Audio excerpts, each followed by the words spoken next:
You're now listening to the JCA Sports Podcast on Spotify and Anchor.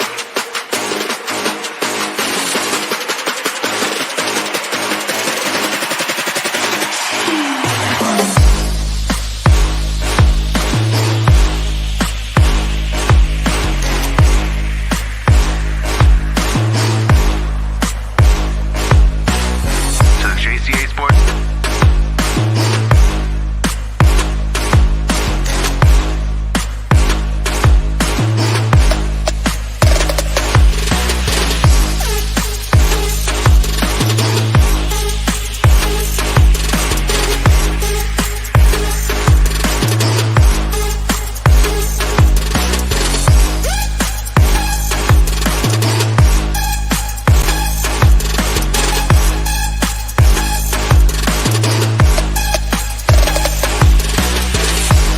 Hey, what's up, everybody? Another great episode here of the JCA Sports Podcast here on Facebook. Not also on Facebook, but also on YouTube, Twitter, and Twitch.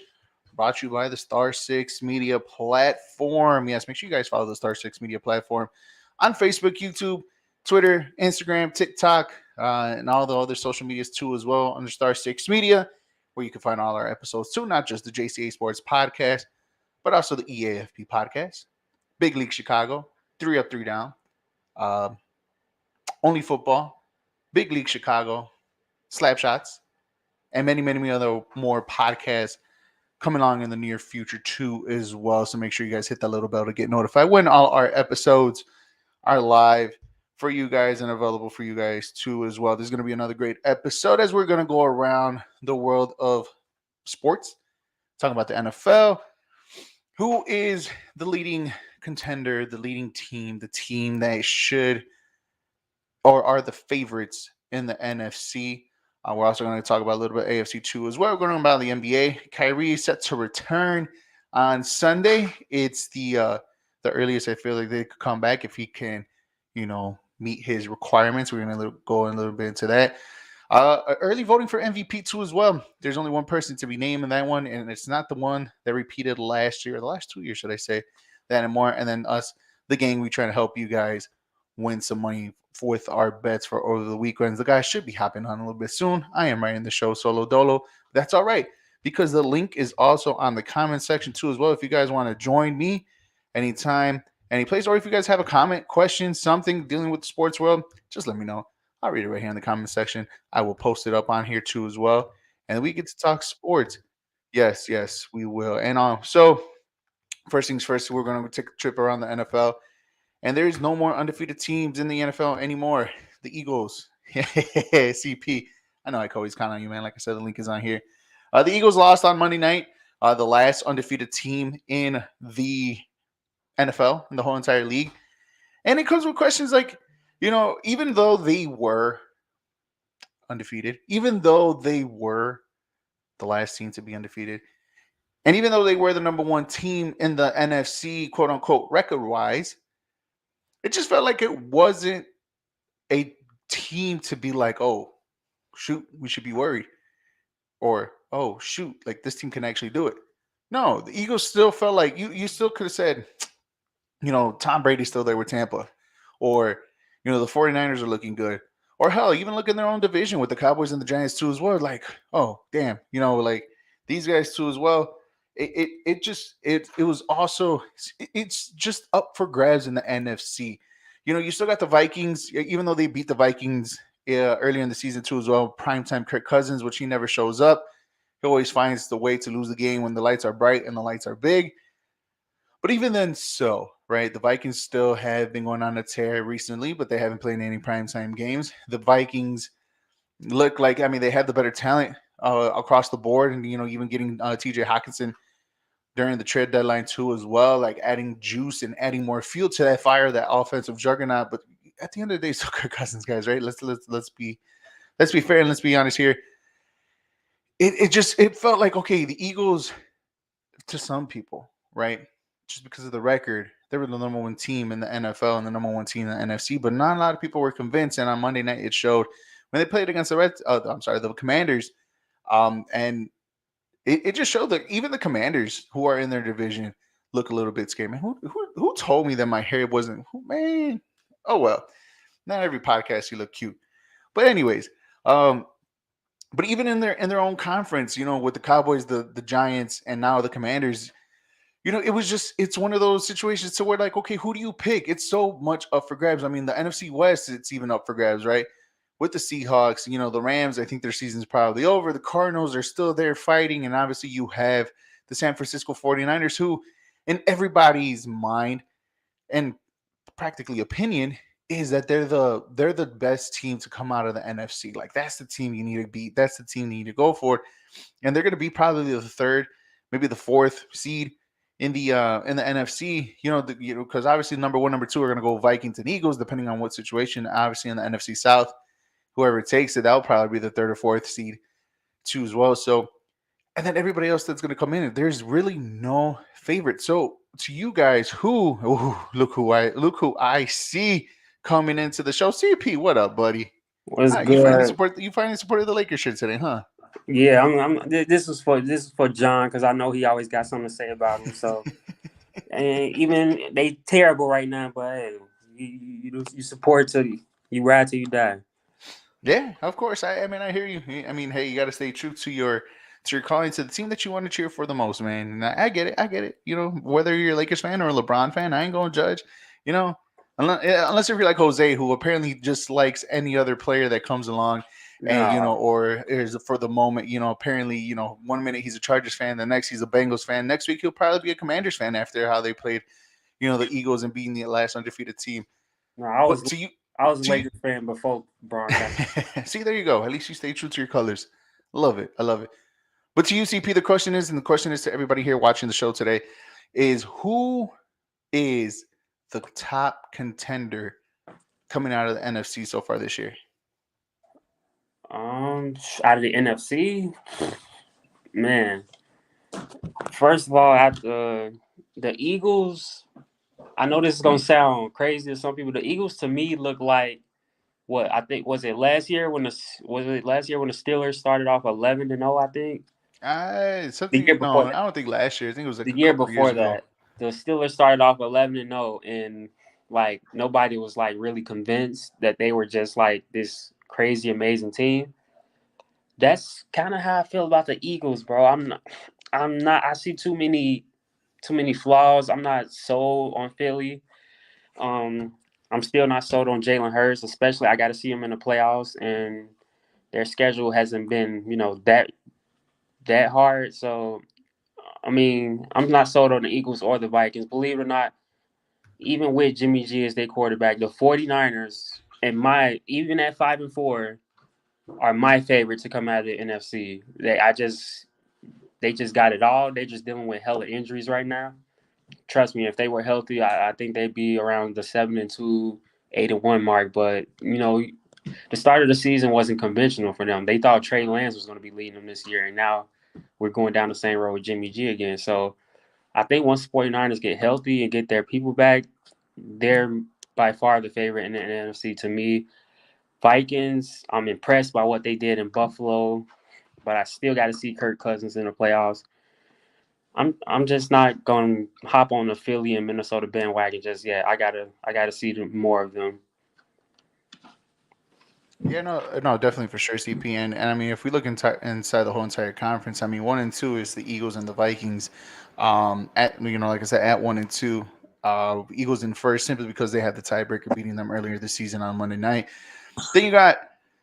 Then honestly, it goes after that. It's the 49ers on the 5-4. I mean, I'm sorry, the Seahawks on the 6-4 record, followed by the Tampa Bay with the 5-5 record. Those are your 1, 2, 3, and 4. And then it goes the Giants, the Cowboys, and the 49ers will barely make that last spot on the seventh seed for the playoffs this year. And I completely agree with you on that one too as well. I honestly do believe that the 49ers, it's the road, or it's the team in the NFC, at least right now, that we have seen from prior experience. Because I mean, we can say all we want about the Philadelphia Eagles, right? We can say offensive juggernaut. I guess you can say with the running game of Miles Sanders. I mean, you have your number one, number two wide receivers in Smith and also Brown. And Jalen Hurts, I mean, hey, he's been playing out of his cleats. He has MVP considerations, not just only regionally, but also nationally too as well. Man, like you said, the Minnesota Vikings. These two teams, they might have the same record, but these two teams don't convince you, and simply because we've seen Kirk Cousins not only in Washington and a lot more recently with Minnesota, but when the lights are bright and when their lights are big and when the stage is on him, you find a way to not to choke the game. You know, if it's a 12 o'clock game on a Sunday, Kirk Cousins looks like he could be the MVP for many seasons. Right. But it's just like with Kirk Cousins is the perfect example. Like, okay, we have a quarterback and we could do okay with him. But if somebody else comes along and we're like, okay, we could do better than Kirk Cousins, like he's like right in the middle. You could do better, but you can also do worse. And it's like with the talent that they have in Minnesota, with Dalvin Cook, with Jefferson and Thielen, and now with T.J. Hawkinson, it just sets up the Vikings for success. But the one thing that hinders the Vikings is Kirk Cousins. I mean, you said it. I mean, put any elite quarterback behind that offense because they got a good line too. I mean, you put Pat Mahomes with Dalvin Cook, Justin Jefferson, or Josh Allen, or Justin Herbert. Oh my goodness! Like, that's the one thing stopping me from making the Vikings a favorite. If they had anybody else as their quarterback, I might say, man, watch out for Minnesota. But I just like no. I just see them like finishing with a really good record, maybe getting a bye, and then somehow blowing that bye at home in the playoffs. It happens more than you think. I mean, I agree with you 100% right there. Simply because it's just like you just can't trust Kirk Cousins. You just can't. I mean, you can have all the talent in the whole entire world. Hell, you can probably have him with a bunch of Hall of Famers. Jerry Rice in his prime. Um, who else? Shannon Sharp in his prime. Hell, you can give him Walter Payton, Emmitt Smith, whoever you want to be in his prime. And you still find a way to kind of like, yeah, but it's Kirk Cousins. You know what I mean? It was like he could look cool. He could be the dopest guy. You like that and every little thing that he does. But it's just like when it comes to the big games, it's no, like you just don't trust them. And we've seen it firsthand with the Bears. And I will never forget that 2018 season when he's trying to amp up everybody with the Minnesota Vikings. And he literally went out and said, this game, they did it for us, not for them, but for us, or something along those lines. Like they put this game on prime time because of us, not because of them. When in reality, we all knew who it was for. It was because of the Bears and their historic defense. That's the only reason why. And they were good. And plus, at the time, it was just kind of like, all right, the Vikings still had a shot in making the playoffs. And they didn't even get in. The Bears set a lot of their people that day. Exactly. And they still ended up having, the best defensive performance. I think Eddie Jackson had a pick six in that game too, as well, if I can remember correctly. The Bears probably had like 5 or 6 sacks at that game too.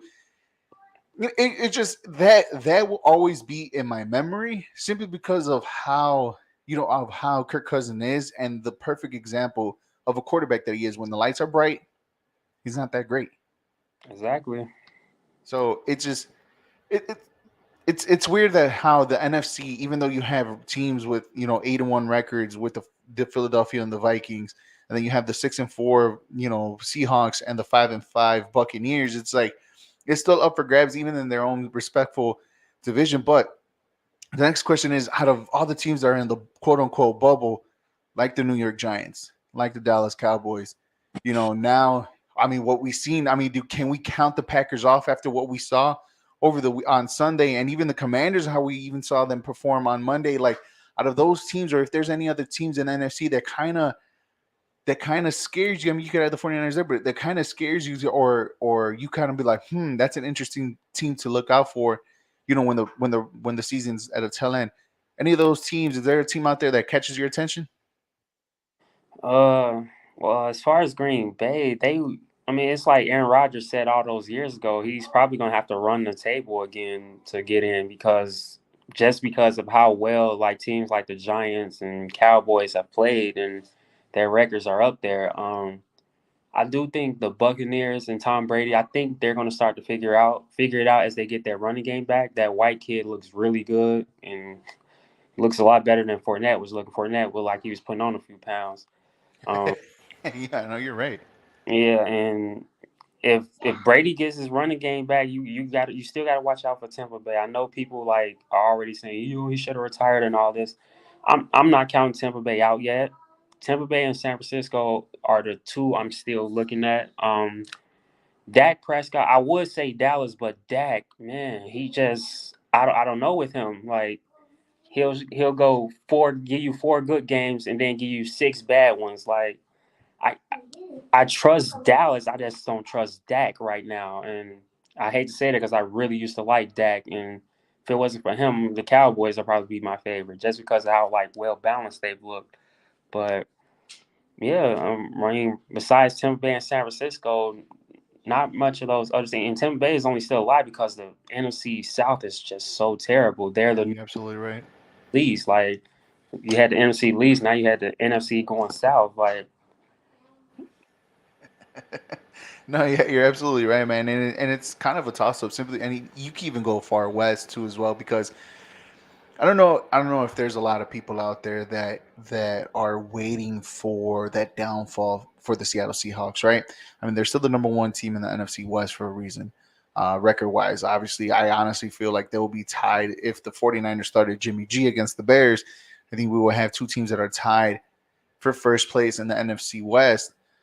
Um, but even then, so we're just waiting to what the Seahawks.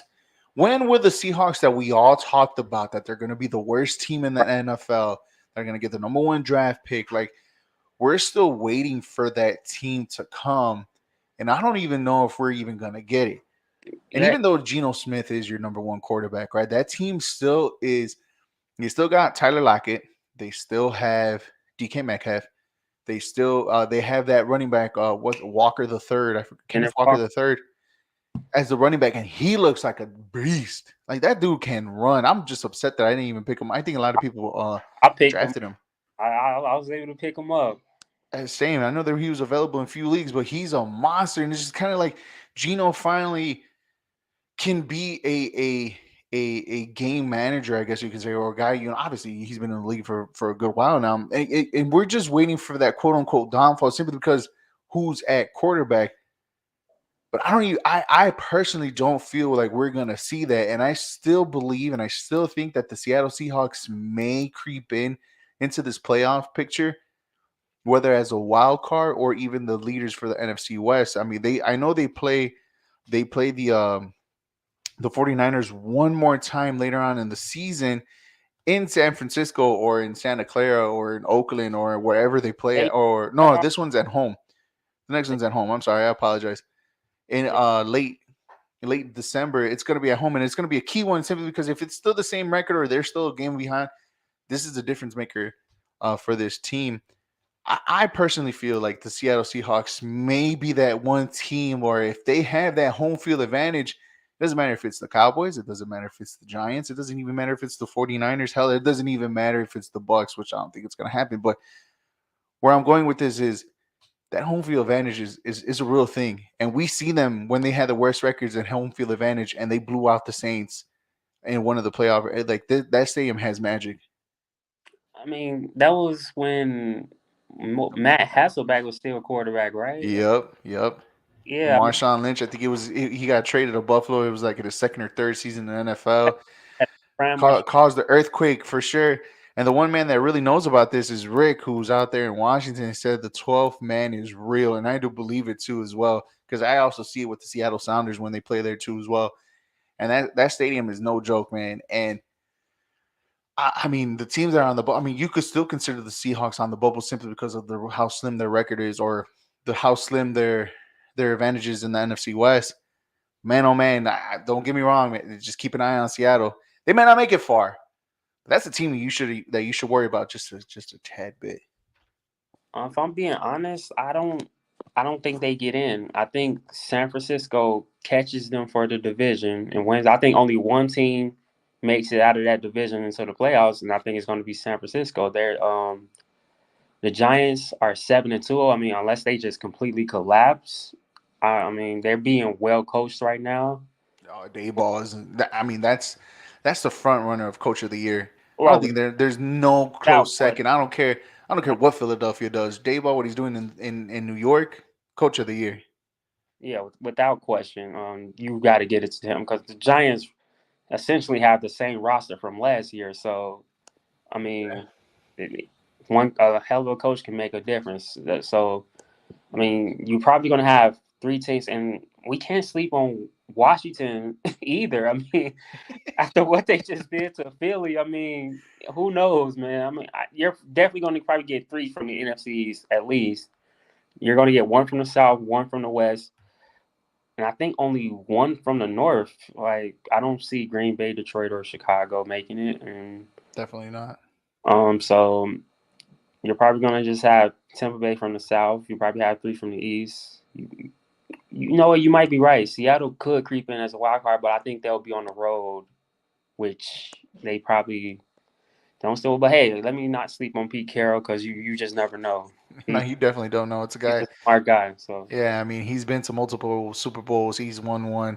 I mean, hell, if there's a tiebreaker somehow between the Seahawks and the Giants, the tiebreaker goes to the Seahawks because I believe they played earlier this season in New York, if I'm not mistaken, and they ended up with the W there. So it's a very interesting um, conversation simply because like how wide open this NFC is. Honestly, it's wide open. You can make a case for any single team, even the bubble team. Like I mean, everybody has their flaws, right? Let's go down the list. Let's start with the New York Giants. I mean, good offense, well coached, defense is pretty solid. Quarterback, right? How much do you trust Daniel Dimes, right? The Commanders, well coached, decent quarterback, offense, defense plays great. quarterback. Heineke kind of gives them that little extra oomph, and you could kind of you've seen it on He Monday. got If you hard. saw the game, that they look well balanced on offense with him instead of Carson Wentz. I don't know if Without they want question. to they try to cater to Carson Wentz's style or something, his arm strength. I don't know what the case may be, but you've seen that the offense with Heineke, the offense methodically went down that field on that Eagles defense and just kind of like picked them apart little by little. There was no flashy plays.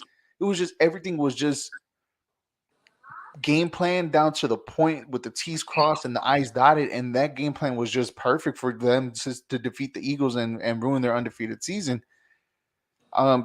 Again, same thing. Philadelphia was staying in the NFC East. With Philadelphia, I mean, we saw that for 8 games they were undefeated. They didn't beat good competition. They may have beat good competition, depending how you want to look at it. But do you trust Jalen Hurts at the end of the day heading into the playoffs? I mean, obviously you got the Bucks. How much can Tom Brady give you? The Vikings, the Minnesota Vikings, Kirk Cousins. Like everybody has their flaws in the NFC East that makes every matchup very There's interesting and no enticing. perfect team out there. There's nobody who's like really perfect on both sides. We saw how vulnerable Philly is to the run. Same thing with Minnesota. Their defense. I mean, they were great offensively. We all know that, but Josh Allen was still picking them apart with ease. I mean, Minnesota has their flaws on defense, and then Yeah. like I said, San Francisco would probably be perfect if they were just healthy. They'd be more, very well balanced on both sides of the ball. They're just not healthy. And like I said, we're going to see if Tom Brady and Tampa figures it out because you can't have Tom Brady throwing the ball 60 times a game. Oh no, you definitely cannot. No, not that part. He can't be taking that many hits. He's 45. Like, come on, man. We literally shortening this man's life. Like, come on, man. So No, I hear you 100%. And Rick kind of agrees with you too as well. The 49 defense is very good. Their offensive weapons, they're top tier. It all depends on Jimmy G and whether or not he beats himself in important games. I mean, like Jimmy G, I mean, he took the 49ers into a Super Bowl, right? If I'm not mistaken. Jimmy G took the 49ers last year into Lambeau and came out with a W. I mean, hell, Jimmy G and him and Robbie Gold had the perfect social media posts leaving the game saying F the Packers. And that was just perfect because it's a Chicago guy in Jimmy G or Illinois guy in Jimmy G who's not that far from Chicago. And Robbie Gold, who the Chicago embraced of him being the kicker. For both of them to come up and actually saying F the Packers was just such an abrasive Chicago moment. Like, hell yeah, they did it. They went on the road. They beat the Packers on the snow. I think the game was even snowy, if I'm not mistaken, last year. it was. And so it was just perfect. But again, Like Jimmy G last year, he took the 49ers team into the NFC Championship game and lost to the Rams. And I get it. Last year I was the one here saying like, oh, out of the quarterbacks last year, who would you rather have? Obviously, it was Tom. It was what was last year? Patrick Mahomes, Joe Burrow, Jimmy G, and Matthew Stafford. Mm-hmm. And I said pure talent wise, it goes Patrick Mahomes, obviously. It goes Patrick Mahomes, Matthew Stafford, Jimmy G, and Joe Burrow. And I was getting killed on the episode with John and Jose saying, why would I put Jimmy G ahead of Joe Burrow? And it's simply because the man could play. He could game manage perfectly. And they were the only ones on it. Obviously, they gave me some slack simply because Jimmy G, lost in the playoffs and Joe Burrow was in the Super Bowl. But without that, Jimmy G consecutively has taken this 49ers team to 3 NFC title games and a Super Bowl. The man shows that he's a winner. There's a lot of people just don't give him credit. I do believe that the NFC can be ran by the 49ers. Say what you want about him, he doesn't lose. I'm the biggest Jimmy G fan there is. I don't care about stats. I don't care about you throwing for 5,500 yards. I don't care about none of that. None of it means nothing if you're not winning. And Jimmy G finds a way to get it done. I don't care how he does it, whether it's throwing for 100 yards or 300 yards, he gets it done. And whether that be with the little time he had with the Patriots, and since he's gotten to San Francisco, he's just won. If he didn't, yeah, he gets it done. And I can see why Kyle Shanahan and San Francisco believes in him so much. Like, everybody can say what they want about, oh, he's a game manager. Nobody's scared of Jimmy G. They're just scared of the 49ers. Like, okay. I mean, you keep thinking that while he keeps taking them to the Super Bowl and NFC Championship over and over again. Don't sleep on Jimmy G. That's all, man. I mean, that's what I've been saying last year. Like, do not sleep on Jimmy G and the 49ers. And like I said, it was a slow start. I give him this year. He should have started week 1. They wanted to give the kid a chance. I mean, they drafted him last year for a reason. We knew he was going to lead this 49ers team eventually down the road. It's just that you got a guy that took you to multiple NFC title games and the Super Bowl, man. Like, why rush the kid if you have literally one of the best, not one of the best, but one of the most reliable quarterbacks in the NFL today? And I mean, they paid him as a great backup, and they're paying him good money. You can see it. The 49ers, I mean, they've been hurt, but they've been consistent. They're there. They came back, and they could probably scare a few teams here in the NFC. Guys, I'm posting up the question here on our Facebook page for you guys to join us. Who is your favorite, or what team is the favorite coming out of the NFC? Let me just write that down real quick. You guys are watching the JCA Sports Podcast here on Star 6 Media and the John Konavi Facebook page. You guys, make sure you follow us on all our social media platforms on Facebook, YouTube, Twitter, Twitch, TikTok, Instagram, Facebook, MySpace, Tag, all the social media platforms. We brought it all back for you guys. Who is your favorite coming out of the NFC? That's the question I'm posting up on our blog. That way you guys can... Oh my God, I can't even type. Who is your favorite coming out of the NFC? As I'm posting this question on our comment page. That way you guys can join us on the conversation too as well. Rick says definitely the Eagles. Even though they lost, he said the Eagles are his favorite coming out of the NFC. And rightfully so. I mean, you can make a case for any of these teams. I know my manager saying the Vikings because he's a Vikings fan, and rightfully so. I mean, hey, every team has their case on who's their favorite coming out of the NFC. I need Rick to tell me why Philly is his favorite. I mean, I could probably help you out a little bit. I mean, look, the running game is solid. Top 5 running game. Top 5, top 10, I believe, in the passing game. And the offensive yards, obviously, when you have A.J. Brown, it makes everything else goes a lot easier for that offense to go. Defense is solid. I know they either crack top 15 or crack the top 10 for sure. Ooh, that's my alarm. They're definitely in the top 15. I think they cracked the top 10 if I'm not mistaken. I mean, you can make your case. Jalen Hurts has. I mean, give credit where credit's due. Jalen Hurts has been balling for them this year for them to be undefeated for a reason, right? I mean, okay. And what happens when people start to like game plan for it, and they load the box to take away the running game, and Jalen Hurts has to beat the opponent by throwing the ball down the field. Like I we saw that in mean, the playoffs, we saw what happened last year, and Tampa Bay loaded the box on them. They couldn't run the ball. Eagles got dominated. I don't see anything different. I mean, yes, they got AJ Brown now, but I feel like that's the only difference. And AJ Brown is arguably top 5, but for sure top 10 wide receiver in the game. So, and here we go. So Viking, he said the Vikings defense is sus. Cowboys can't figure it out. Anyone from the NFC South is trash. Eagles easily the favorite when they're talking offense and that defense talent. So, I mean, rightfully so. He's not wrong. Again, any team that you pick, not flat out wrong. I just don't have the enthusiasm that he has. I get it. I get it. And you're right. I mean, neither do I, right? And on Monday, we finally got to see an Eagles offense when their back is up against the wall and how do they come out of pressure? And they failed. And it wasn't just any regular game. No, it was a nationally televised Monday Night Football game to not only just the region people to see, but also just the whole entire nation. With that team, like you should easily, or not easily, but you should be in every game. And if there's a team that's quote unquote worse than you on record wise, you should easily come out and with the talent that you have, come out of that game swinging hard, swinging punches, and coming out with a W with that game. And you didn't see that. They literally coughed up the ball. Yeah. You know?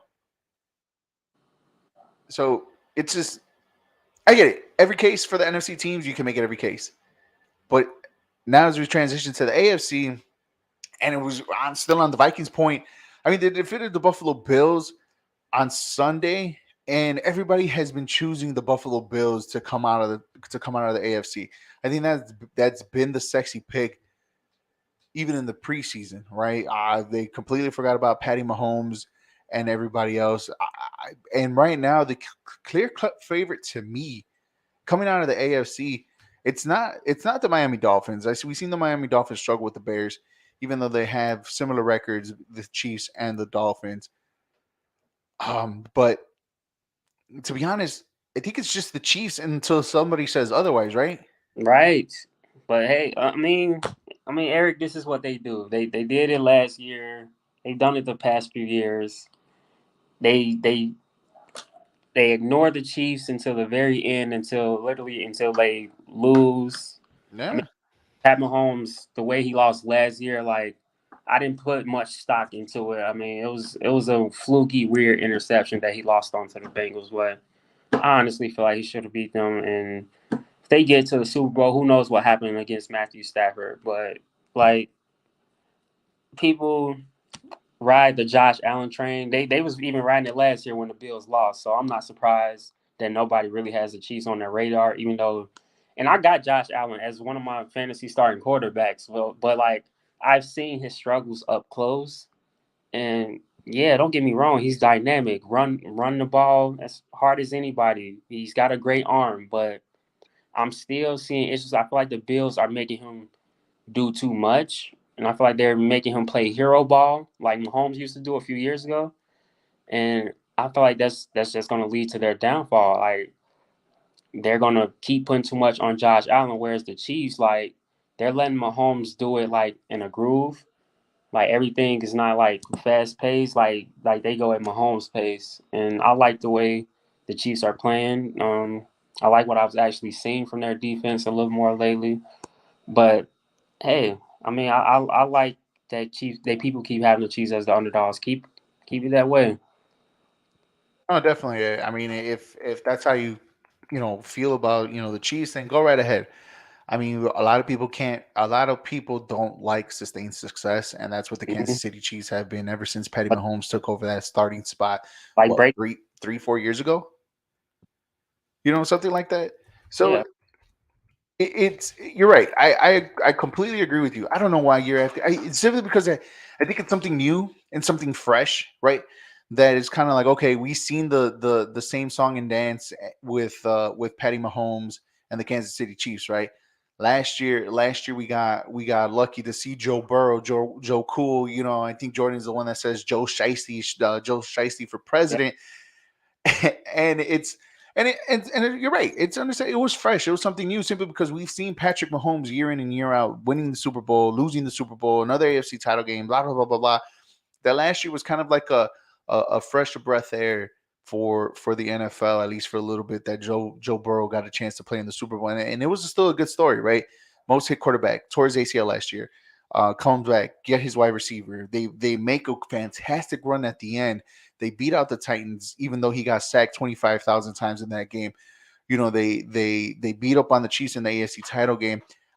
I honestly still feel to this day we got cheated on the AFC title game of the Bills and Chiefs last year. I don't care what anybody says. That was the game last year that we should have seen in the AFC title game.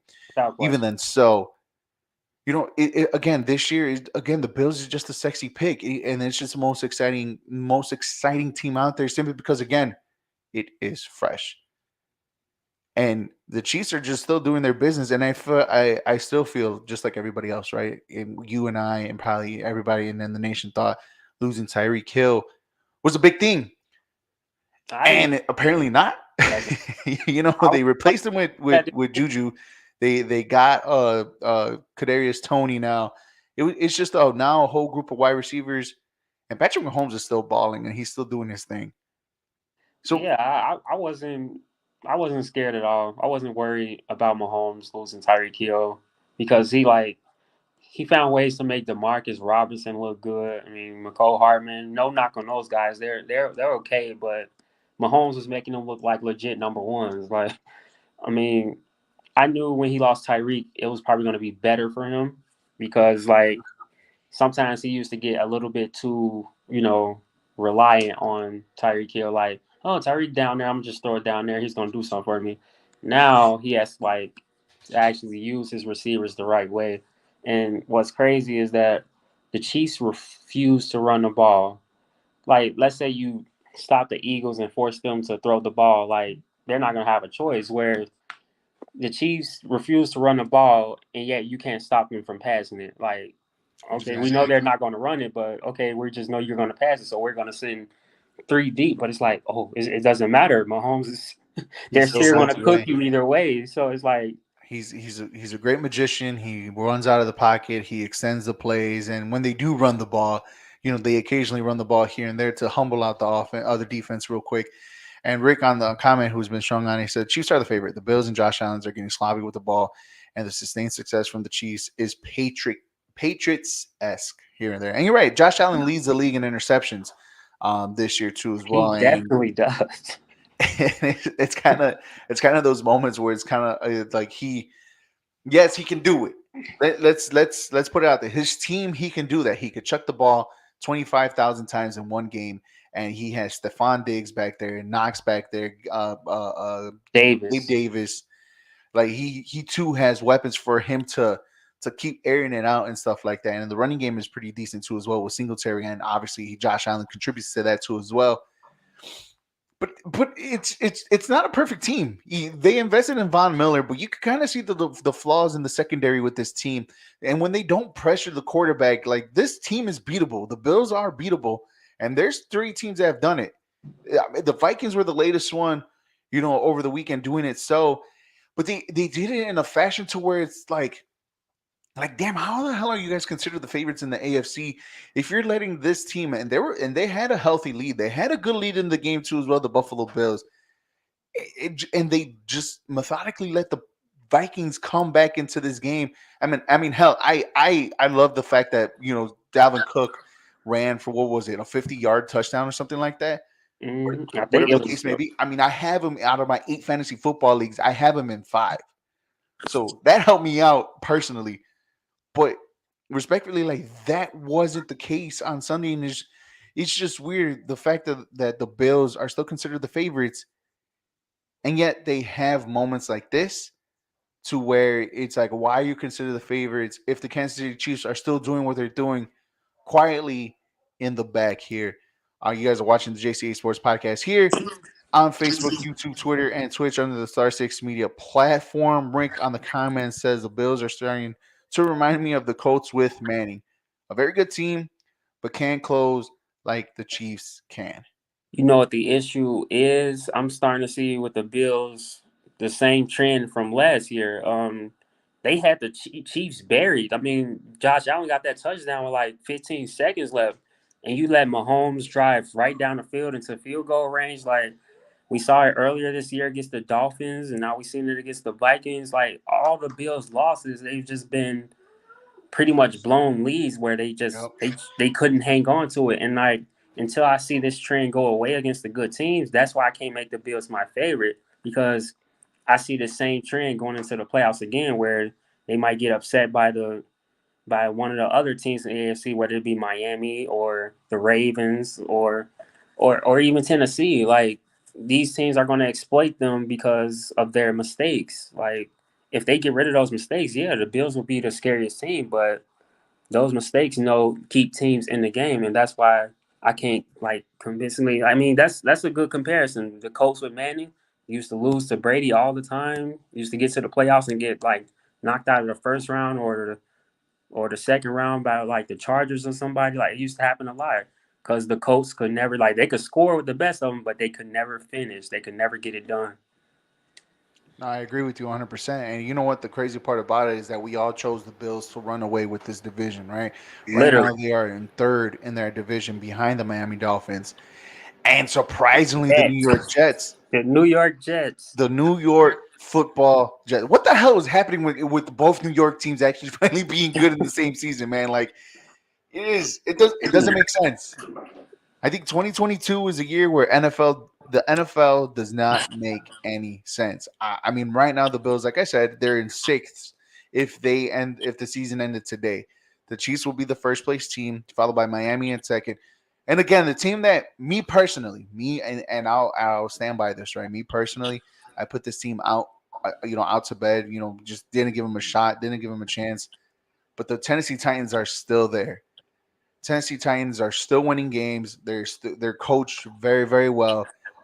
They're doing their thing. They lost AJ Brown. I thought that was enough, but Mm-hmm. hell, when you have Derrick Henry in the backfield, you can't even count him out. That dude is like No, an offense he's of that good. receiving and rushing, and that team will still lead, and he'll still lead you the long way. That's the And guy that we deserves his money.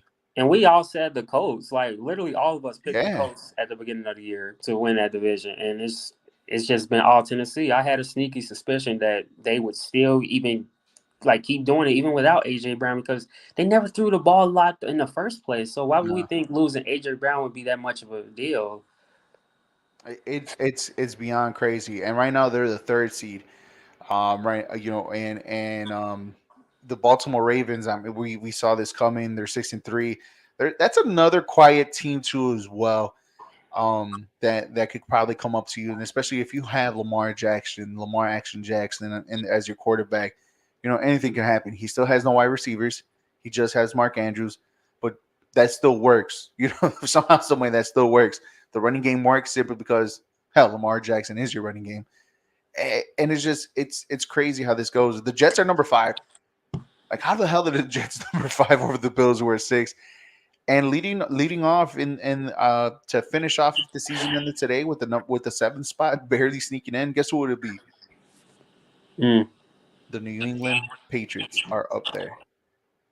The New Hmm. England Patriots, the whole entire AFC East is Cincinnati's in. not in there. No, Cincinnati is in 9th right now with a 5-4 record. The only reason why is that the Patriots win the tiebreak over Los Angeles based on strength of victory, wins and tiebreak over Cincinnati on best win percentage in the conference game. This is where I'm at on the ESPN app or ESPN webpage.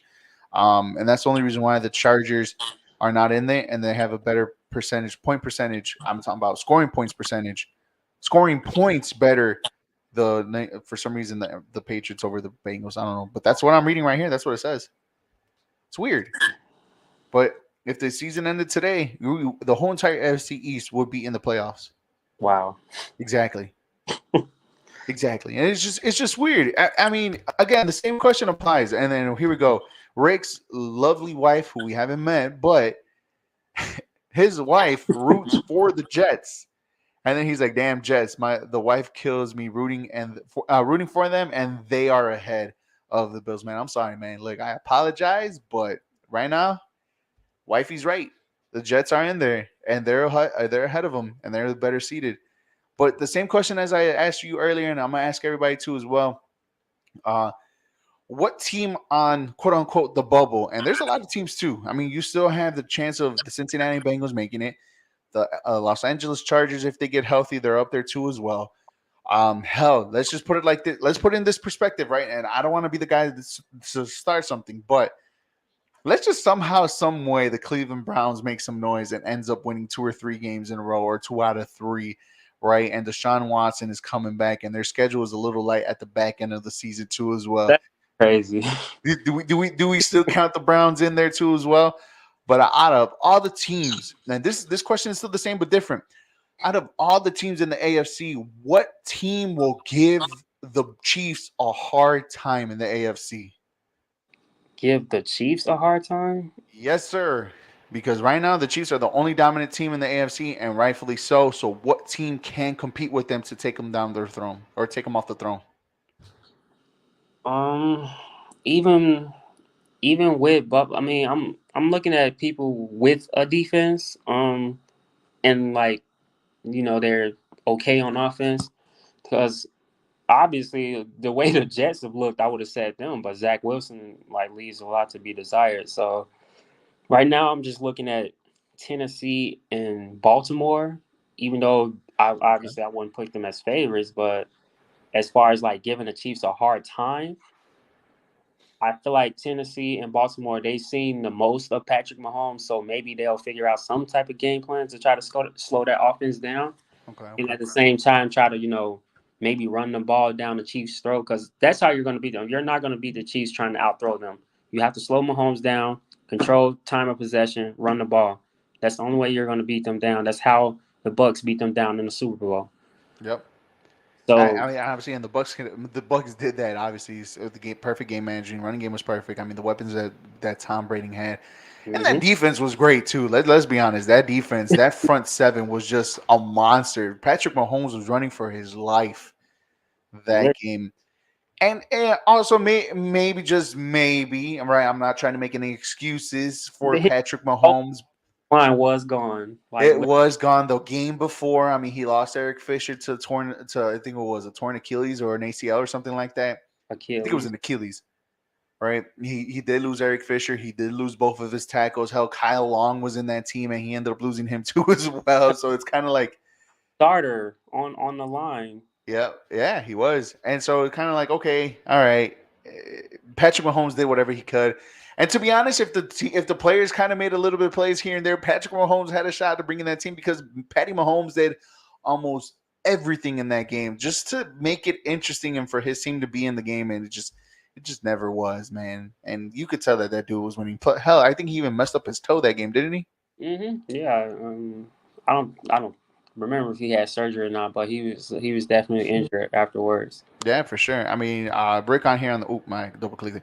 Rick on the comments said the Ravens and the Bills can't compete with the Chiefs. Everyone else is a non-factor, but with the way that this season has gone, the Browns might be. I don't know. Deshaun Watson didn't look too hot in the preseason. I got to see what he's made of. I can't just expect him to just go right back to the old Deshaun like after 11 weeks. I was reading a report. I got to see yesterday. Was that the one that's getting all the first team reps in practice is Deshaun Watson. So it's kind of like, yeah, he's still not playing. I mean, he could practice with the team. He's back with the team, but I think he still needs to serve 2 or 3 more games for his suspension, right? And again, if somehow, some way the Browns with that defense, because that defense is still pretty decent, all right. It's just been shadowed the fact that Deshaun Watson isn't there, and hell, is it Jacoby Brissett still as their quarterback? I think. Sure. Like somehow, yeah. I mean, he's still there. Like I said, you still got the weapons. You still got Chubb, Hunt. You still got Amari Cooper. Donovan Peoples-Jones. He's a decent receiver. Deshaun Watson has weapons when he get there. Njoku, he's a great tight end. He has the weapons when he get there. The O-line is decent. It's just literally the quarterbacking situation. We got to see how that works when he gets there. I got to see them in action first. What are the Browns' record? I got you right now. Look, CP, I'm 1 click away, and the Cleveland Browns are have the same record as the Chicago. No, they're 3-6.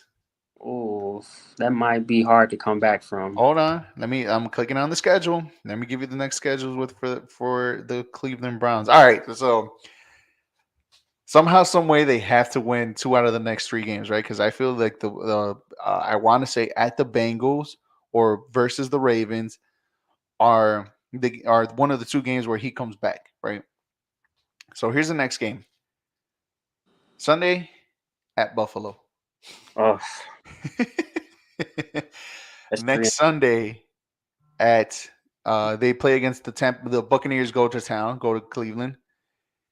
And then they have 2 back-to-back road games, one against the Texans and one against the Bengals, which again, he could be back either for the Bengals game or for the Ravens game.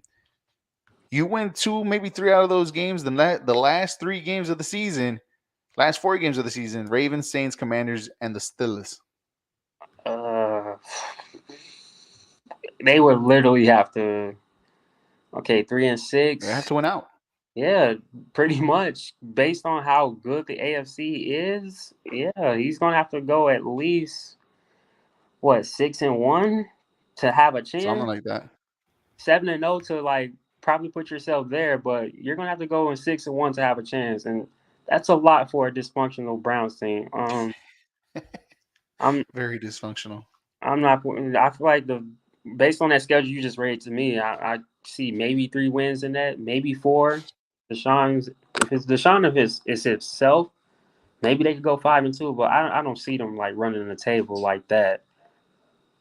If there's a will, there's a way. If there's a shot, there's a shot. That's how I always see everything, man.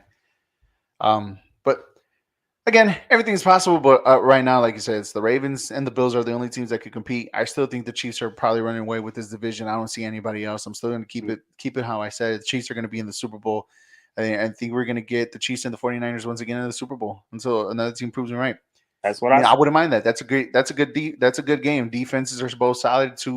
1 star, 1 game manager on offense. Both have stars everywhere. Travis Kelce, Deebo Samuel, Christian McCaffrey now with the 49ers. Exactly. It's just all of it all in once. I mean, we're just destined for that, right? I feel like we're destined for that until another team proves me otherwise.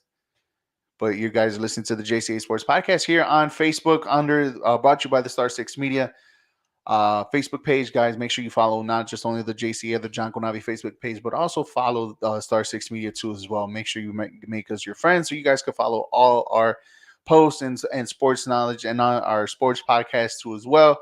Not only here on Facebook, but also YouTube, Twitter, and Twitch, and all our other social media platforms as we have live shows almost every single day. I know I'm going to be on every single day starting next week.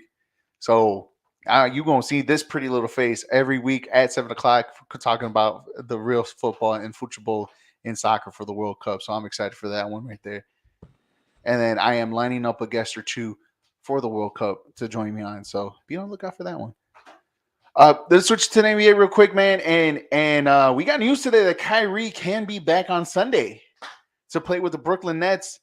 And then also on top of that, we also heard that, there's a fallout with Ben Simmons too as well, that they question his integrity and his passion to play not only with the Brooklyn Nets, but but basketball in general, man. I mean, it's the gift that keeps on giving in the Brooklyn Nets and everything else that's been going on, man. Like, where to start, where to begin, and how to end. It's a reality show, man. Like, these guys need to be on MTV or something, bro. This is crazy. You are, man. First of all, I'm gonna start with Kyrie. Well, pretty much Kyrie and KD. First of all, KD completely ripped his teammates apart. He did. Man, and I didn't even want to go there either, but man, that's something I would expect to hear from Kobe or something. I didn't see KD say something like that. Like, he said, "Look at who I'm playing with." He said, "Edmund Summer." Like, oh man, it's literally slapping you right in the face. Brooklyn, like it told you in the offseason, bro. Like, tear it down. This isn't working. This isn't. KD requested the trade for a reason. He probably saw this coming already. And it's just been a disaster. Like we haven't seen like what the Nets look like for real since they lost to the Bucks in the second round. That was the last time we seen the Nets of truly being that beast that we thought they could be. But since then, it's just been a complete train wreck. And Sean Marks is just trying to salvage what he could. Like, I still got KD, I still got Kyrie. I think it's about selling tickets at this point, which is messed up when you got three All Stars Three. Yep. like that. And forget the ticket sales, man. Like you have to do what's best for the franchise, and like fans are really going to stop showing up. Like these Knicks games are still packed at this point, whereas the Nets games, I be seeing a lot of empty seats at these Nets games. Like it's not going to make a difference, man. Like you have to tear this down, trade KD, and get all that compensation you can get for him. Ben Simmons, you got him on the contract for a while. That's what makes this so tough with him, because you're gonna have to wait on him. You're not gonna pay him all that money to sit at home again. He's gonna love that, because to me it sounds like he doesn't want to play basketball, and he probably lost his love for it back in Philadelphia. And as far as Kyrie, I mean, he'll always be a great scorer, but does he really make your team that much better? I mean, I know the Nets are coming off a couple of horrible losses, but they kind of looked better without him on the floor. Their defense went way up when he was off the floor. I don't know if you watch the games, you notice like their I've plus seen it. minus when he's off the floor is ridiculous. I think the difference is like what, like almost like 20, 20, 27, 26 points or something like that. 26 points when Yep. he's on and off the floor, and it's just like, I mean, you're rushing to get him back. Yeah, you get to see KD and Kyrie scoring there, but you also get to see them get outscored by 30. So while Yeah. KD puts up 40 and Kyrie puts up 35, they lose by 30. So I don't know. Like Sean Marks I guess he's being stubborn right now. They're trying their hardest to like hang on to KD for dear life. Like, we got him for 3 more years. We can't give up. No, it's not working, because who are you going to trade to get like something better in return? What team wants to give up good compensation to get Kyrie right now? Yeah, exactly. And then Nobody definitely wants Ben Simmons. right, and the players and the picks that have to go, like it's almost to the point where they have to find like a third, maybe even possibly a fourth Mm-hmm. team in a trade package to make this all work. Right, like somebody has to send somebody this way to send somebody this way in order for this team to get KD and even Kyrie, because Right. it's Because I it, think at this point they want to try to build a better team around KD. To be honest, you kind of had it when you had Jarrett Allen and Spencer Dinwiddie, and you traded all these guys away yeah. to get James Harden. Like, I mean, you literally had the team and you threw it away. So now it's essentially too late. You're not going to recoup that conversation you lost. You're not getting that back. No, man, and it gets worse, right? The situation in Brooklyn gets worse now. And it sucks for me to say this because I mean, at the end of the day, it's kind of true. You still give the Brooklyn Nets the benefit of the doubt simply because you have Kyrie, and I say this joke like laughing, because it's true. You still give them the benefit of the doubt because it is, it's KD and it's Kyrie, and those are the two players that could make the difference and somehow, some way make a comeback and make the team still a lot more better. And you have KD who won multiple championships. You had Kyrie who won a championship. I mean, you could say he won that championship, and there's no ands, ifs, and buts about it. He did give LeBron that championship. To some people, accordingly, I'm just going by what some people say. Look, CP, don't look at me weird, bro. But I'm just saying what I keep hearing in these streets, man. Oh my! That Kyrie gave LeBron that title because game what was it, 4, 6, and 7? It was the Kyrie show. I'm just saying what I heard. Man, What? don't kill the messenger, bro. Don't Oh kill the messenger. God! Please don't make me go into that series. I'm just Please saying, bro. But don't numbers. man, I'm trying not to get you mad, man. I'm just saying what I heard in these streets, man. Okay, because I mean, I see with my own two eyes. I mean, Kyrie was a big part of that team. I'm not gonna Yeah, take without anything. question. I mean, obviously, I know that LeBron can't win it without him, but like, like without LeBron, there is no finals. We know I that. hear you 100%, and I agree with you 100% right there too as well. But man, look, I don't know how to feel about this situation because I agree with you 100% of everything that you just said, and there's no other way to look at it. And the only excuse or the only reason that you give them for this to work is like what I just said. You have Kate, you have two superstars. You have two out of the top 10 superstars in the NBA right now. And that's basically what you need in the NBA to win an NBA title. You give them that benefit of the doubt. You give them that reason to believe that this team could turn it around later on in December, January, February. Let them linger around. Because right now they have the same record as the Chicago Bulls as they're losing right now to the New Orleans Pelicans. And I don't want to give you the score because, man, it just, Oh no, is yeah, it that bad? it's, it's, Damn. I got right now on the app right now. It's on for me. It's on commercial, but it's 108.82 the Pelicans over the Bulls. Oh, Yeah, okay. If the Bulls fall to like at least 7 games under 500, please let the Tinkathon begin. Please. Like I want these guys to try to get an 8 seed and finish like 41-41 or something. Like, no, please don't do that. But uh, my thing with the Nets is um they made it all about stars, getting stars. they did. Because the Nets had a decent team before Katie and Kyrie got there, with D'Angelo Russell. You remember they gave Yeah, I Philly remember that. first Hmm. with D'Angelo Russell and Karis LeVert and Jared Allen. I believe if they keep Jared Allen and Karis LeVert and Spencer Dinwiddie and they just add Katie and Kyrie to that, that's a championship team, no doubt. Because we see what they're doing in Cleveland. Yep, They're yep, doing yep. it in Cleveland. But yeah, you felt the need to just trade everything away and just rip everything apart for James Harden, who didn't even want to be there. And it's just like, He didn't even contribute. Exactly, he didn't want to be there. It's like you're absolutely right, and I agree with you 100%. And besides, even before, weren't they a playoff team before even yeah, Kyrie and Katie were in there? Is that now that I'm trying to remember? You're yeah, right. That that's same an AC, but they yeah, got they were making the playoffs consistent. playoffs is still playoffs, right? That's how I see it, right? And Rick brings up a good point. The Nets haven't been good since Kevin Garnett and Paul Pierce were on that team, Even and that, even then, so that's still kind of a stretch too because they were at the tail end of their careers, exactly. and they still struggled Boston flipped coming out of that that East. trade. Like exactly, Boston won that trade because you see where they're at right now today, and whoo, Hmm.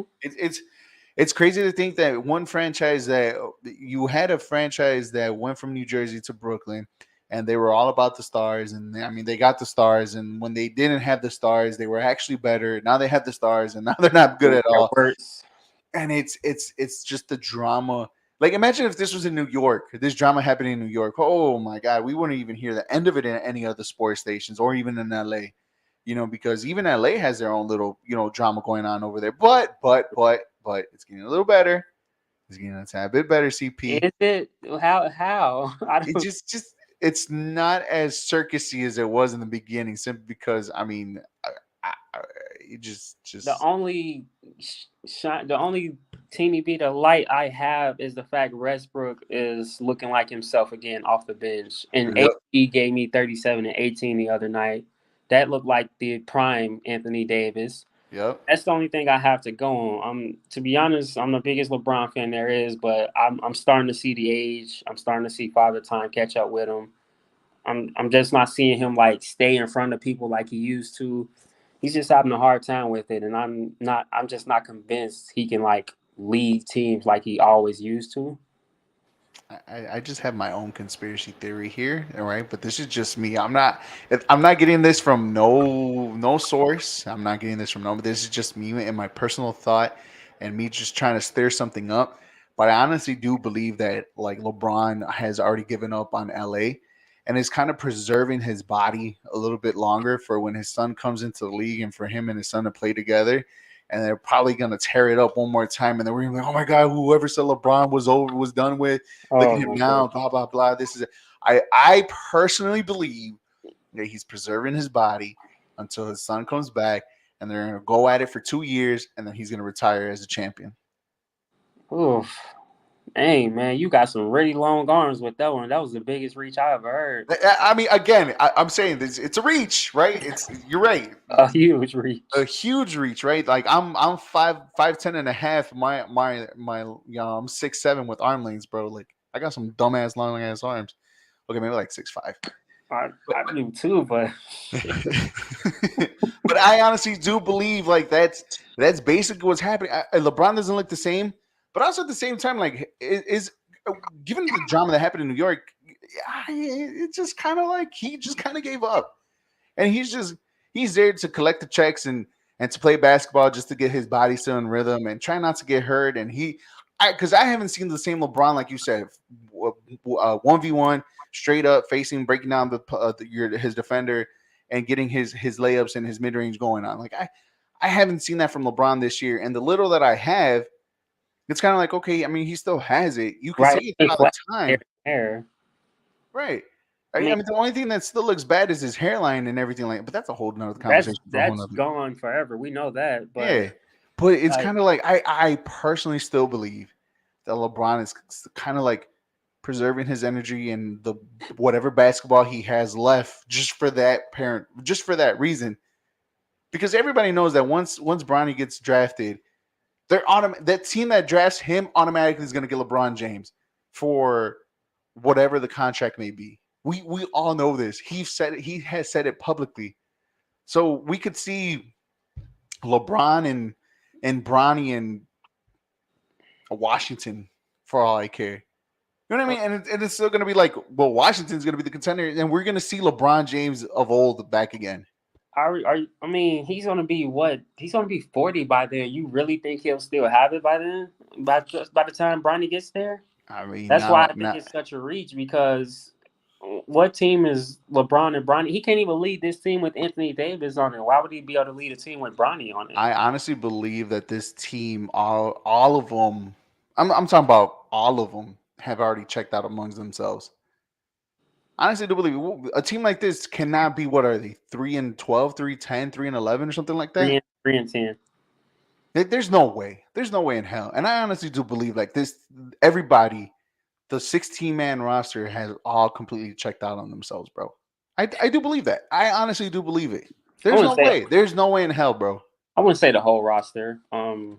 The main ones. How about that? Okay, the main ones. I mean, LeBron is still. I mean, which is crazy because he's 38 and he's still putting up prime numbers. That's what's crazy to me. But I mean, Anthony Davis he's trying. Russ is accepting his bench role. It don't look like they've completely given up yet, but I do see like different energy from LeBron than I would have saw like last year or the year before. He just looks out of it, like he's disinterested. He's the only one to me that looks like he's like not all in. But and to be completely honest with you, I think him winning that championship in that bubble year with LA, I think that's basically what he went there to do. He did his due justice in giving LA the title. It's just like, okay, I mean, can we do it again? And then he realized, like, with the injuries of AD the year after that, and what he's doing, and everybody wants to call him GM LeBron and doing all this, and doing all that. It's kind of like, okay, you did this, and you gave yourself this headache, you gave yourself this problem. It's kind of like he asked for Westbrook.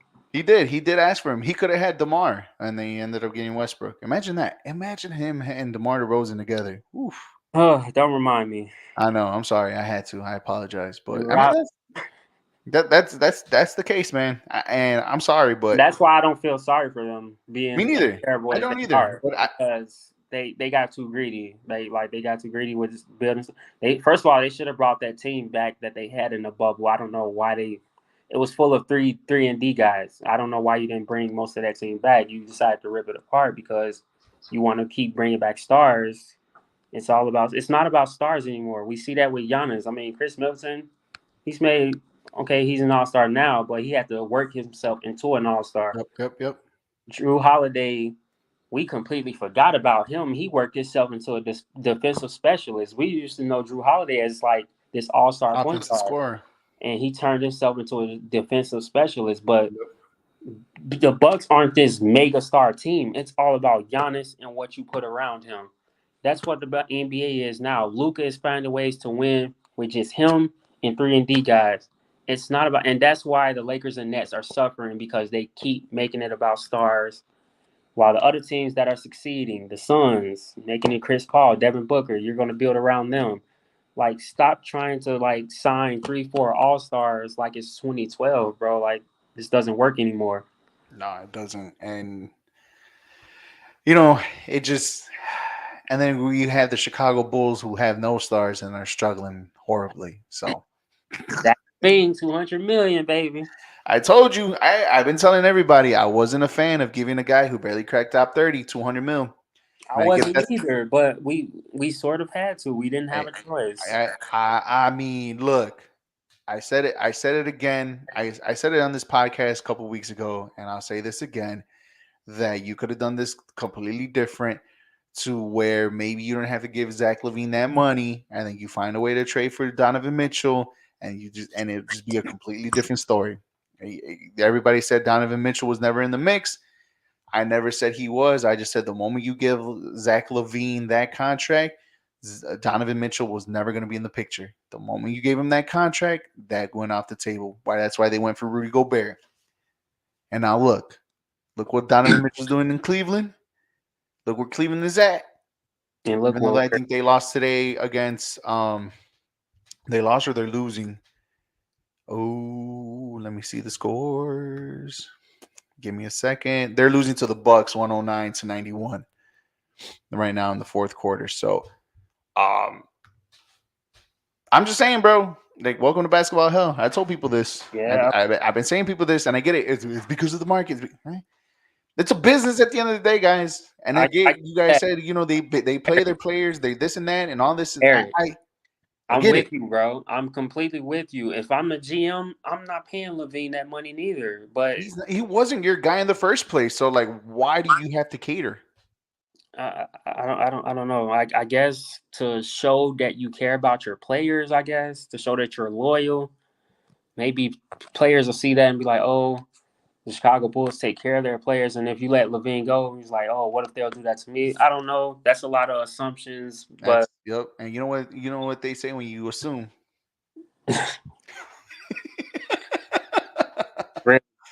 I'm just saying, bro. I'm just saying. I wouldn't have done it, and I would have found ways to be creative. And you did your thing for that 1 year. The Bulls became relevant. Things that's all we wanted. But the moment that I seen that they didn't make any moves to make this team better, and everybody else in the East got better, I'm not surprised that this is how the Bulls are playing right now. They have no scoring. They have no scoring. I'm sorry. And it's not like nobody ever said LaVine and DeMar plays defense, or Vooch for that matter. Or So Vooch for that matter. So I mean, when you get scoring on 100 points on one end and barely struggle to score 90, yeah, you're going to get beat a lot. And it's a problem. I hope Chicago don't try to like put together a 7-8 seed win just to try to get into the playoffs and get swept in the first round. I don't want to see that. I'd rather see the Bulls not make the playoffs than them make the playoffs and they get swept. I don't want to see them get swept. I completely agree with you 100%. Last year would have been different, right? If everybody was healthy, I would have gotten it. If they would have gotten swept in the first round with that squad last year, I'm like, all right, cool. First year, you're building. You got what you got with this team last year. Now let's get better and let's make it, one step forward this year. This year, I think that one step forward they did last year, they took 3 steps back. I'm just saying. I mean, that's how I look at the Bulls right now, bro.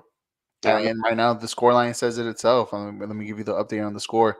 It's 118-103 with 3 minutes left in the fourth. So 119-103. So. And New Orleans doesn't even have Zion, so that alone I think that's a preview of how the rest of these games are look. The Bulls are probably going to beat on the weak teams and get their ass kicked by them against the good ones. That's going to be the trend. Go Bears. I know, right? Even with the Bears L, at least you're excited about Fields, and you're not mad about the losses. You're just thinking about what what we can have in the future. You know. We should have won on Sunday, bro. I mean, yeah. Monday.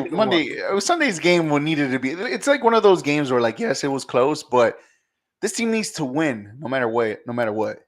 I'm saying don't let it get to you. Don't let it kill you. Like, oh, the Bears are doing it to me again. Don't like. Just be excited about what your soccer feels. Just take that from it. Like, don't ignore the blowing lead part Exactly right. against the Lions. Like, yeah, that hurts to blow a lead against the Lions. And I bet on that game, by the way. So obviously I was hurt by that too. But just let it go. Look, We're man. excited about Fields. I've always been this guy in this podcast and every other podcast, and we're about to get the best bets of the week. Jose gave me his, John Denning, but I'll give you guys the best bets. I hope you have yours too, CP. But I'm always this guy that I've never bet on my team, on any sport. You know, the ones that I follow deeply, like the Bulls, like the Bears, like my soccer clubs, all of them. Right? I never bet for them. Never. Can't, because my heart's already invested. My heart and my soul. I don't want my money to be involved in this, right? Right. Part of me was telling me take the Bears, take the game on the points, take the over on the points. Don't put the Bears on the money line. Guess what my dumb ass did? You put him on the money line. Put him on the fucking money line. Yeah. I mean, it didn't even matter because the Saints screwed it. I mean, the Bills screwed it for me anyways, but that's neither here nor there. I mean, it's just it goes to show, like, I don't follow my own rules, and that's what happens when I try to be too cute. Right, because it was over 58.5 or 50. Oh, it was like, I think 48.5. Oh, right, that's even better. Oh my God. Yeah, that's what I'm saying. Like it was the Bears did that. The Bears almost did that by themselves, but literally that second quarter, that game was already by 45. Right. I think we should follow the same trend this week with the Falcons. I mean, I'm with you. I'm with you with that, and London Drake over the receiving yards for sure. London Drake with the receiving yards, with the rushing yards over on Justin Fields. another St. Brown day. Another St. Brown day, and the over on the points. I think that's the money line that we should go with for this weekend. But yeah, CP, I know Jose got his for the best of the week. We try to help you guys win money here on the JCA Sports Podcast here on Facebook, YouTube, Twitter, and Twitch. Make sure you guys follow us on all our social media platforms, on Facebook under the Star 6 Media apps, Facebook, YouTube, Twitter, Twitch, TikTok, and Instagram too as well. And make sure you guys hit the little bell to get notified when all our shows, not just the JCA Sports Podcast, but all the other podcasts under the Star 6 Media are going to be live for you guys. Just make sure you hit the bell to get notified. We got the best bets of the week for you guys here. Jose said his best bet for the week is plain and simple. Nothing too cute, nothing too over exaggerated. He just put the best bets for his week are the Patriots over the Jets money line this week. So he has the Patriots over the Jets this week as his money line pick for the best bets of the week. CP, what you got? Even though the Vikings just pulled off an amazing win in Buffalo, I think Dallas is going to run all over them with the running game. I'm not saying it'll be a blowout or anything, but I think I'm taking Dallas money line over Minnesota just because I feel like that defense is going to get after Cousins. And I feel like the Dallas is going to run it. Don't put it in Dak hands. Just let Pollard and Zeke run the ball, and I think you'll be fine. That's a good one. I like that pick too as well. You know me, I always go for the soccer ones, right? And I'm the only one that makes this bet, our $10, go a little bit more further because I find the ones with the pluses, right? That's just me personally. But unfortunately, there is no league football this weekend. Simply because the World Cup starts on Sunday. Yes, yes, it does, and I'm excited for that one. Well, partly excited for that one. And my little nugget for the week for you guys on this is that the World Cup hosts in the last 7 World Cups from all the nations from the very first game. I'm talking about Russia 2018, Brazil 2014, South Africa 2010. Germany 2006, Korea and Japan 2002, France 1998, hell, the United States in 1994, and I'm going even back to Italy in 1990 that the host nations all scored goals in their opening game. They all scored the very first goal in each of those games too, as well. But I'm staying away from the World Cup simply because this game against Qatar versus Ecuador, it's not really an exciting one to say the least. I Brazil. don't trust myself to pick anything over that. So I'm sticking to the NFL, and I'm sticking to it. And I am going to go with the over between the Bills and the Browns. It's 41.5. I think it's pretty doable. Oh, that, With the Buffalo Bills getting their revenge and taking their anger out, losing this game against the Vikings over the week against the Browns. I'm doing the 41.5 over between the Browns and the Bills. that's a good one. Yeah, so put that. I'll make sure I put it in the notes. CP, you said you had Cowboys money line. Cowboys on the money line, which would equal. Well, I'm trying to look at it right now too as well. Normally, Jose is the one that's on this, so What it was? Cowboys on the money line. I know Jose said he got the Patriots on the money line, Okay. and I picked the Bills and the Browns over on the money line. A $10, and I don't know what John got, but a $10 bet for us will just win us a measly $54. So again, my soccer parlay. I might pick one out. I might give you my soccer parlay out for the week for sure on Sunday on how I feel about, and I'll give you the score for the Ecuador versus Qatar game on Sunday, which is at 10 a.m.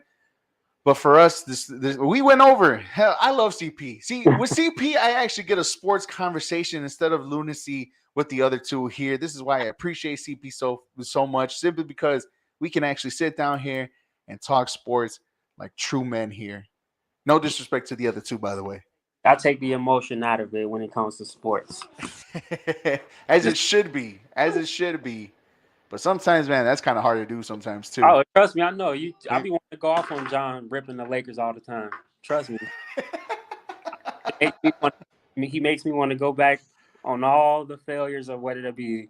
Because it hurts because we got the same teams pretty much, so I can't rip them. Like, I'm a White Sox fan too. I'm a Bulls fan too, and it's like I can't talk about these teams because I'm hurting myself. So it's like, damn. So I just talk about the Dodgers. The Dodgers, just simply because that's an easy one to poke at with John, right? Mm-hmm. No, man, I understand. It's hard to do so, but man, CP, I appreciate you, homie. Thank you for joining me on the show today. The other two, I know they're off doing their own thing, but it's all good. Yeah, so I got the update: 124 to 110. I guess Pelicans over the Bulls. McCollum with 23 points, 4 rebounds, and DeRozan with 28 with 4 rebounds and 7 assists. So that's what we got today from the Bulls and the Pelicans. Got on my little watch that I got for my anniversary. Thank you, love you. So yeah, the JCA Sports Podcast comes to the end. We wish you guys good luck this weekend on your gambling, on every gambling that you do. Good luck for that. Hey, my boy Isaiah. Yes, I agree with you. This guy, I want him to be on the show because this guy has his basketball knowledge to T2 as well. I love Isaiah so much, man. I hope you're doing well, man. But the Bulls are so inconsistent, and rightfully so, man. On defense and on offense, this team. I told you guys. I don't like to say I told you so, but I told you so. I knew this team was going to be this bad. I knew it. I just felt it to my core. I felt that this team was going to be bad. I just felt it. I just did. I was excited. I know. You were. Jose was. John, I think John's a little bit more level-headed when it came to the Bulls. I really don't remember what he said, but I know I was kind of like the one that was just the negative Nancy for this one. He also goes and says, "Thank you anytime. I'm ready, man. We got to get together. We got to have a basketball podcast on here. Just strictly basketball. There's 82 games in the season. There's games every single day. We should do something. There's always something to talk about. Always down. We could always come up with something for sure. But yeah, thank you, Isaiah. Thank you, Rick. Thank you, everybody else, John, and whoever else was in this podcast. Jose, thank you for commenting. Thank you guys for watching and listening. And thank you, CP, as always, for hopping on, my man. I greatly appreciate you. And you're welcome at any time in any of our programs. Even if you want to talk hockey, bro, you're more than welcome. Got you. But this is the JCA Sports Podcast, guys. Make sure you follow us on all our social media platforms on the John Konabi Facebook page, under the Star 6 Media Facebook page, and Star 6 Media social media platforms. Make sure you guys follow us and hit the little bell to get notified when not just this podcast, my podcast, Jose's, Big League Chicago, Slapshots, and Only Football. We're all live on our shows. Make sure you follow us, hit the little bell to get ready and to get notified when our shows are live. For CP, I'm Eric. I'll see you guys next week. You'll see me every day next week. Just giving you guys a fair warning. But we'll be back on Monday to go preview the Bears versus the Falcons. And all our shows will be on for the rest of the week. For CP, for me, thank you guys very much. We'll see you guys next week. Good luck gambling. And good luck to your teams, unless if you root for the Packers and anybody else that's outside of the Bears. Appreciate you guys. Have a good night. See you guys there. Oh, I almost hit the wrong one. Damn. Look at me. Already messing up. All right, guys. I'm out. What a finish. Wow. That is unfreaking believable. What a way for a ball game to end. Oh, that's what happened. Oh, that's terrible. My God. The humanity. They may be the drunkest couple in the history of sporting events. I loved his face. I would suspect that fan is done for the night. Here's the thing. When you steal something, don't wear it.